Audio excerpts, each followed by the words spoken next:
This was a little project I did in one of my sewing classes that I did for my associate's degree. This was before I specialized in knitwear.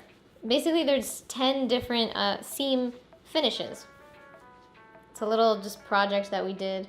I got an A on it. That's awesome. So I'll go through each seam finish now. First one, uneven basting. So you baste it first.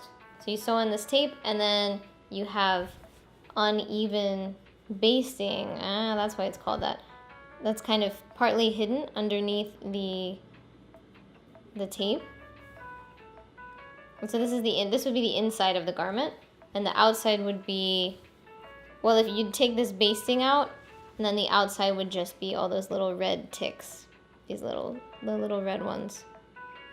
But naturally you would normally have one that matches the fabric, so you wouldn't see the little pieces of thread. The second one is a French seam. There it is. French seam is actually one of my favorites because it's very, very clean.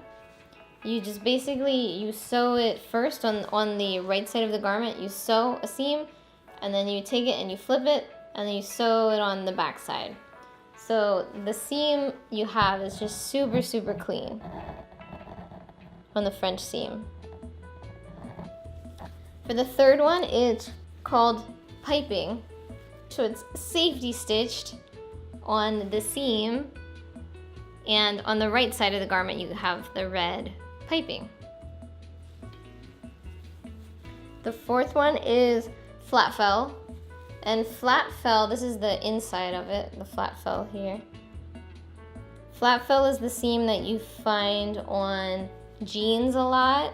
It's a very strong stitch with a lot of, this is the front of the flat fell.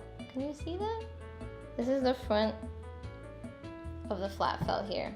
So it's like this heavy jean stitch.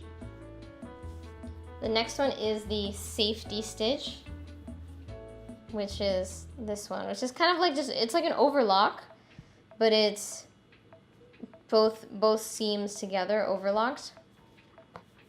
Then the next one is I guess what they truly call overlock, where you separate the seam allowance here, one side, the other side, and you sort of finish them separately. Next one is called Hong Kong seam finish. And this one's also really pretty. You separate the two seam allowances and you finish them separately, and you put a bias tape covering each edge, and you sew it. So you sew it on, and then you wrap it over the edge, and then you sew it again to sew the raw edge to the back of the seam allowance. That's a Hong Kong stitch. The next one is a pink stitch. So that's where you take the scissors that are zigzagged and you just cut the edge. So this is kind of old, so it's pretty frayed, but the edge of the seam allowance should be zigzagged. The next one is tailored stitch, which looks like a simplified version of the Hong Kong stitch.